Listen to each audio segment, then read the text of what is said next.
അല്ല, ടി.പിയുടെ കൊലപാതകത്തിലെ ഗൂഢാലോചന അന്വേഷിക്കണമെന്നാവശ്യപ്പെട്ട് CBI അന്വേഷണം ആവശ്യപ്പെട്ട ഒരു ഹർജി നൽകിയിരുന്നില്ലേ? അത് ഹൈക്കോടതി ഇതുവരെ പരിഗണിച്ചിട്ടില്ലേ? അത് ഹൈക്കോടതിയിൽ ഒരു കേസ് നിൽക്കുന്നുണ്ട്. ഹൈക്കോടതി അത് പരിഗണനയ്ക്ക് എടുത്തിട്ടില്ല. 2-3 പ്രാവശ്യം കോടതിയിലേക്ക് വന്നു. പക്ഷേ കോടതി അത് എടുത്തിട്ടില്ല. ഓരോ പ്രാവശ്യവും മാറ്റിവെച്ചതാണ്. പക്ഷേ 2014 ഫെബ്രുവരിയിൽ അന്നത്തെ മിനിസ്റ്റർ, ഞാൻ തിരുവനന്തപുരത്തൊരു സമരം നടത്തിയത് താങ്കൾക്ക് ഓർമ്മയുണ്ടാവുമല്ലോ, നിരാഹാര സമരം. ആ സമരം നടത്തിയതിന് ശേഷം അന്നത്തെ ആഭ്യന്തര വകുപ്പ് മന്ത്രി ബഹുമാനപ്പെട്ട ചെന്നിത്തല സാർ അത് CBI അന്വേഷണത്തിന് വിട്ടിരുന്നു 2014 ഫെബ്രുവരിയിൽ. അന്ന് ശങ്കർ റെഡ്ഡിയുടെ എടച്ചേരി പോലീസിൽ രജിസ്റ്റർ ചെയ്ത ഒരു കേസാണ് സ്പെഷ്യൽ ഇൻവെസ്റ്റിഗേഷൻ ടീം ശങ്കർ റെഡ്ഡിയുടെ നേതൃത്വത്തിൽ അന്വേഷിച്ചത്. ആ അന്വേഷണത്തിൻ്റെ ഭാഗമായിട്ട് CBIക്ക് വിട്ടിട്ടുണ്ട്. പക്ഷേ CBI ഒരു മറുപടിയും തന്നിട്ടില്ല. 2014 വിട്ടതാണ്, 10 വർഷമായി. അപ്പോൾ സ്റ്റേറ്റ് ഗവൺമെന്റ് പിന്നീട് അതുമായിട്ട് ബന്ധപ്പെട്ടിട്ട് ഒരു നീക്കവും പിന്നീട് നടത്തില്ല. പിന്നീട് ഗവൺമെന്റ് മാറിയല്ലോ, ഗവൺമെന്റാണ് അത് പിന്നീട് പരിശോധിക്കേണ്ടത്, ചെയ്തില്ല. കേന്ദ്ര ഗവൺമെന്റും ചെയ്തില്ല. ഞാൻ കേന്ദ്ര ഗവൺമെന്റിനെ സമീപിച്ചിരുന്നു. ആഭ്യന്തര മന്ത്രിയെ കാണാൻ വേണ്ടി പോയിരുന്നു. ആഭ്യന്തരമന്ത്രിയെ കണ്ടില്ല, കേന്ദ്ര ആഭ്യന്തരമന്ത്രിയെ അന്ന് കാണാൻ സാധിച്ചില്ല. പക്ഷേ അതിനുശേഷം അവിടുത്തെ ഇതുമായി ബന്ധപ്പെട്ട ആളുകളെ കണ്ട് ഞാനും ഞങ്ങളുടെ വക്കീലും കൂടിയാണ് പോയി നേരിട്ട് ഈ കേസിൻ്റെ കാര്യങ്ങളൊക്കെ സംസാരിച്ചിരുന്നു. കേന്ദ്ര ഗവൺമെന്റ് മുന്നോട്ട് കൊണ്ടുപോയില്ല. കേന്ദ്ര ഗവൺമെന്റിന് വേണ്ടിയിട്ടാണ് അത് അയച്ചത്. അതിൻ്റെ ലിസ്റ്റ് പോലും എൻ്റെ കയ്യിലുണ്ടല്ലോ. 2020 774/450/SS-A3 2012 ഹോം. ഇതാണ് 2014 ഫെബ്രുവരിയിൽ ഒരു ഓർഡർ ഇറക്കിയത് സർക്കാർ. ഇത് കേന്ദ്ര ഗവൺമെന്റിന് അയച്ചതാണ്. പക്ഷെ ഒരു മറുപടിയും കേന്ദ്ര ഗവൺമെന്റിന്റെ ഭാഗത്തുനിന്നും ഉണ്ടായില്ല. ഇതിന്റെ മറ്റൊരു ഫോളോ അപ്പ് സ്റ്റേറ്റ് ഗവൺമെന്റ് നടത്തിയിട്ടില്ല. അല്ല, കേരളത്തിൽ നിന്ന് 2 മന്ത്രിമാരുണ്ടല്ലോ, ഇപ്പൊ കേന്ദ്രമന്ത്രിമാർ, കേന്ദ്ര സഹമന്ത്രിമാരുണ്ടല്ലോ. സുരേഷ് ഗോപിയെ പോലുള്ളവർ എന്തായാലും ഈ വിഷയത്തിൽ ഒരു കേന്ദ്ര സഹമന്ത്രി ഉണ്ടല്ലോ നമുക്ക്. തീർച്ചയായിട്ടും അദ്ദേഹത്തിന് ഞാൻ നേരത്തെ ഒരു പ്രാവശ്യം അദ്ദേഹവുമായിട്ട് സംസാരിച്ചിരുന്നു ഈ ഒരു വിഷയത്തെ സംബന്ധിച്ച്. പിന്നീട് അത്ര ഫോളോ അപ്പ് നടത്തിയില്ല. അപ്പം തീർച്ചയായിട്ടും ആ ഒരു ഇത് ആലോചിക്കുന്നുണ്ട്. 2 ദിവസം എൻ്റെ മനസ്സിലും ആ ഒരു കാര്യത്തിനെ സംബന്ധിച്ച് തന്നെയാണുള്ളത്. അന്വേഷണം മോഹന മാസ്റ്ററിലെത്തിയപ്പോൾ അവസാനിച്ചു. അന്വേഷണം കുറച്ചുകൂടെ മുന്നോട്ട് പോയിട്ടുണ്ടെങ്കിൽ അത് P. ജയരാജനും പിണറായി വിജയനും എത്തും എന്നുള്ള കാര്യത്തിൽ ഒരു സംശയമില്ലല്ലോ, അല്ലേ? അവരറിയാതെ എങ്ങനെ ഒരു കൊലപാതകം നടക്കുമോ? ഒരിക്കലുമില്ല. ഞാനത് ഈ 2012 മുതൽ പറയുന്ന ഒരു കാര്യമാണ് ഞാനത്. ഇതിനകത്ത് 2 ജില്ലയിലെ ആളുകൾ ഒരു കോർഡിനേറ്റ് ചെയ്ത് ഒരു കൊലപാതകം ആസൂത്രണം ചെയ്യുകയും നടത്തുകയും ചെയ്തിട്ടുണ്ടെങ്കിൽ അതിന് ഉന്നതനായ നേതൃത്വത്തിൻ്റെ തീരുമാനം, ആ നേതൃത്വത്തിലുള്ള തീരുമാനമാണ് അതിനകത്തേക്ക് അവരെ പറഞ്ഞയച്ചത്. അവരെ കോർഡിനേറ്റ് ചെയ്തതും ഈ സ്റ്റേറ്റ് നേതൃത്വമാണ്. അതിൽ കണ്ണൂർ ജില്ലയിൽ P. ജയരാജന് പങ്കുണ്ട്, പിണറായി വിജയന് പങ്കുണ്ട്. ഇവർക്കൊക്കെ കോഴിക്കോട് ജില്ലയിലെ എളമരം കരീമിന് ഉൾപ്പെടെയുള്ള നേതാക്കന്മാർക്ക് ഇതിനകത്ത് P. മോഹനുണ്ട്. ഇവരൊന്നും അറിയാതെ ഇത്രയും ഈ നേതാക്കളുടെ കീഴിൽ ഇനി അപ്പുറത്തേക്ക് ഉണ്ടോ എന്നുള്ളതും കൂടി മറ്റ് അന്വേഷണം നമുക്ക് കിട്ടുന്ന ചില ഇൻഫോർമേഷൻസ് അല്ലെങ്കിൽ നമ്മൾ ഈ കാര്യങ്ങളൊക്കെ വെച്ച് പരിശോധിക്കുമ്പോൾ ഇത്രയും കാര്യങ്ങൾ എന്തായാലും സ്പഷ്ടമായിട്ടുണ്ട് എന്നുള്ളതാണ് നമുക്ക് മനസ്സിലാവുന്നത്. പക്ഷെ അവിടേക്ക് എത്തിയില്ല അന്വേഷണം എന്നുള്ളത്. ഇപ്പം P. മോഹനൻ വളരെ കൃത്യമായ തെളിവൊക്കെ ഉണ്ടെങ്കിൽ തെളിവിൻ്റെ ചില അഭാവം പറഞ്ഞുകൊണ്ടാണ് അന്നത്തെ ഉദ്യോഗസ്ഥന്മാരുടെ ഭാഗത്ത് നിന്ന് വന്ന ചില പിഴവുകൾ കൂടിയായിരിക്കും. കാരണം ഒരു കേസ് പെട്ടെന്ന് ഫ്രെയിം ചെയ്ത് കൊടുക്കുമ്പോഴുള്ള ഒരു ബുദ്ധിമുട്ട് ഞാൻ വിചാരിക്കുന്നു അതായിരിക്കാം.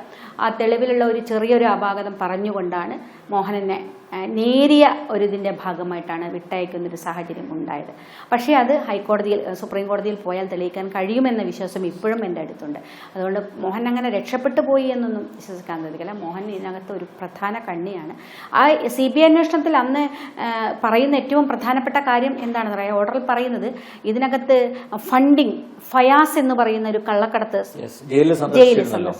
കോഴിക്കോട് ജയിലിൽ മോഹനെ സന്ദർശിച്ച് 1.5 മിനിറ്റ് ആ CCTV ദൃശ്യം നമ്മൾ കണ്ടതാണ്. ആ ഫയാസിന് ഇതിനകത്ത് ബന്ധമുണ്ടെന്നും ഫയാസാണ് ഇതിനകത്തെ മുഴുവൻ ഫണ്ടിങ്ങും എന്നുകൂടി ആ ശങ്കർ റെഡ്ഡിയുടെ നേതൃത്വത്തിലുള്ള അന്വേഷണ സംഘം കണ്ടെത്തിയിരുന്നു. അത് ഈ CBI റിപ്പോർട്ടിൽ പറയുന്നുണ്ട്. അന്വേഷിക്കാൻ വേണ്ടി ഇട്ട ഓർഡറിനകത്ത് അത് പറയുന്നുണ്ട്.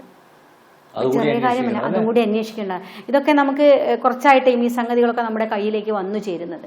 അപ്പോൾ അതൊക്കെ വളരെ ഗുരുതരമായ വിഷയം. നമ്മൾ ഉദ്ദേശിക്കുന്ന തലത്തിലേ അല്ല ഇത്. ഈ അന്വേഷണം കൃത്യമായിട്ട് പോയിട്ടുണ്ടെങ്കിൽ ഒരുപാട് തലങ്ങളിലേക്ക് ഈ ബന്ധം ഇതിൻ്റെ കണ്ണികൾ എത്തിച്ചേരും. അപ്പം നമ്മൾ ഈ വിചാരിക്കുന്ന ഈ സ്ഥലത്ത് മാത്രമായിരിക്കില്ല, അതിലപ്പുറത്തേക്കും ചില കണ്ണികൾ ഉണ്ടാകുമെന്ന് ചിലപ്പോൾ തെളിയിക്കപ്പെടും. പക്ഷേ തെളിയിക്കാനുള്ള ഇച്ഛാശക്തി ഗവൺമെൻറ്റുകൾക്ക് ഉണ്ടാകണം. ഇപ്പോൾ പാർട്ടിയിൽ നിന്നും സ്വയം പുറത്തുപോയ പാർട്ടി കണ്ണൂർ ജില്ലാ മുൻ കമ്മിറ്റി അംഗം മനു തോമസും പറഞ്ഞിട്ടുണ്ട് ലോഞ്ചിയത്തും എടയന്നൂരും നടന്നത് വിപ്ലവമല്ല വൈകൃതമാണെന്നുള്ളത്. ഇപ്പോൾ ഈ മനു തോമസിന് ഇനി TPയുടെ ഗതി വരുമോ? കാരണം അദ്ദേഹം പല വെളിപ്പെടുത്തലുകൾ നടത്തുന്നു. P. ജയരാജൻ്റെ മകൻ വിദേശത്തിരുന്നാണ് ഈ മാഫിയകളെ നിയന്ത്രിക്കുന്നത് പോലും തുറന്നു പറഞ്ഞിരിക്കുകയല്ലേ? അല്ല, തീർച്ചയായിട്ടും എനിക്കത് കേട്ടത് മുതലൊക്കെ എനിക്ക് ഉള്ളിൽ ശരിക്കും ഒരു ഭയമുണ്ട്. ചന്ദ്രശേഖരൻ ഇങ്ങനെയായിരുന്നു, ഒരു മരണത്തെ പോലും ഭയമില്ലാതെ വരട്ടെ എന്ന് വിചാരിച്ച് ആ പാർട്ടിയകത്ത് വെച്ചിരിക്കുന്ന നടന്നുകൊണ്ടിരിക്കുന്ന പ്രശ്നങ്ങളെ തുറന്നെതിർക്കുകയും പുറത്തു വന്ന് പാർട്ടി ഉണ്ടാക്കുകയും ചെയ്ത മനുഷ്യനാണ്. ഒരു വലിയ സംഘം ചന്ദ്രശേഖരൻ്റെ കൂടെ ഉണ്ടായിരുന്നു ഇഞ്ചിയത്ത്. എന്നിട്ടും ചന്ദ്രശേഖരന് ഈ അവസ്ഥയാണ് ഉണ്ടായത്. പക്ഷേ മനു തോമസ് എന്ന് പറയുന്ന ആ ചെറുപ്പക്കാരൻ, അദ്ദേഹം ഇതിനകത്ത് നിന്ന് കണ്ട് മടുത്ത അസ്വസ്ഥമായ ഒരുപാട് കാര്യങ്ങളാണ് ഇപ്പോൾ തുറന്ന് പറയുന്നത്. നമ്മളെയൊക്കെ ഞെട്ടിപ്പിക്കുന്നതാണ് ഈ കൊലപാതകത്തെ സംബന്ധിച്ച്. ഞാൻ വിചാരിക്കുന്ന ഒരുപാട് വിവരങ്ങൾ അദ്ദേഹത്തിൻ്റെ ഒക്കെ കയ്യിലുണ്ടാകും. കാരണം പാർട്ടിയിൽ ജില്ലാ കമ്മിറ്റി മെമ്പർ, DYFന്റെ സെക്രട്ടറി ഒക്കെ ആയിരുന്ന് ഇതിനകത്തെല്ലാം അറിയുന്നൊരു വ്യക്തിയാണ്. എനിക്ക് തോന്നുന്നു ചന്ദ്രശേഖരനേക്കാളും ഉയർന്ന സ്ഥാനത്തെത്തിയ ആളാണ്. ചന്ദ്രശേഖരൻ ഒരിക്കലും ഏരിയ കമ്മിറ്റിക്ക് അപ്പുറത്തേക്ക് പോയിരുന്നില്ല. ഇദ്ദേഹം ജില്ലാ കമ്മിറ്റി ആയിരുന്നു, ചെറുപ്പക്കാരനാണ്. അപ്പോൾ അദ്ദേഹം അസ്വസ്ഥമായിട്ട് ഒരുപാട് കാര്യങ്ങൾ പറയുമ്പോൾ അത് വളരെ ഗൗരവത്തിൽ കാണേണ്ടതാണ്. അത് കാര്യമായിട്ട് അന്വേഷണം നടത്തേണ്ടതാണ്. അദ്ദേഹത്തിൻ്റെ ജീവന് തീർച്ചയായിട്ടും ഒരു ഭീഷണി. ഞാനൊരു ഇന്നോവ വീടിൻ്റെ ചുറ്റും ഇങ്ങനെ കറങ്ങുന്നോ എന്ന് ഇന്നലെ രാത്രി പോലും ഞാനിങ്ങനെ ആലോചിക്കുകയായിരുന്നു.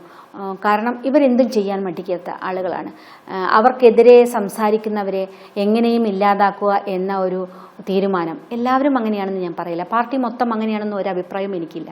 പക്ഷേ പാർട്ടിയിലെ ചില നേതൃത്വം, പ്രത്യേകിച്ചും കണ്ണൂരിലെ ചില നേതൃത്വങ്ങൾ ഇപ്പോഴും ആ ഒരു ശ്രമത്തിലാണ്. അപ്പോൾ അത് വളരെ പ്രശ്നമുള്ളതാണ്. പോലീസ് അവർക്ക് പ്രൊട്ടക്ഷൻ കൊടുക്കുന്നുണ്ട് എന്നാണ് ഇന്നറിയാൻ കഴിഞ്ഞത്. ഏതായാലും ഈ കാര്യത്തെ ഗൗരവമായി അന്വേഷിക്കണം മനുവിൻ്റെ വെളിപ്പെടുത്തൽ. അതാണ് കാലമെല്ലാം പുറത്തു കൊണ്ടുവരുമെന്ന് ഉറച്ചു വിശ്വസിക്കുന്നതാണ്. 12 വർഷമായിട്ടും ചന്ദ്രശേഖരൻ്റെ ചോര ഉണങ്ങാതെ ഇവിടെ കിടക്കുകയാണ്. ഈ കൊലയാളികളെയും കൊല്ലിച്ചവരെയും ഉറക്കം കെടുത്തിക്കൊണ്ടിരിക്കുകയാണ്. അത് നിസ്സാരമല്ല. അതിനുള്ളൊരു ശക്തിയുണ്ട്. ആ ശക്തിയാണ് ഇതൊക്കെ പുറത്തു കൊണ്ടുവന്നിരിക്കുന്നത്. നിയമസഭയിൽ ഇങ്ങനെ ഇരുന്ന് എന്നെക്കൊണ്ട് സംസാരിപ്പിക്കുന്നത് പോലും ചന്ദ്രശേഖരനാണ് എന്ന് എനിക്ക് പലപ്പോഴും തോന്നാറുണ്ട്. അപ്പം ആ ഒരു കാര്യം ഇനിയും മനു തോമസുമാർ പുറത്തു വരും. ഇതുപോലെ വൈകൃതങ്ങൾ, പാർട്ടിയിലെ വൈകൃതങ്ങൾ വിളിച്ചു പറയുന്ന നാവുകൾ ഇനിയും ഉണ്ടാകും. ആ പാർട്ടിയെ തിരുത്തിക്കാനും ഇങ്ങനെയല്ല കമ്മ്യൂണിസ്റ്റ് പാർട്ടി കൊണ്ടുപോകേണ്ടത്.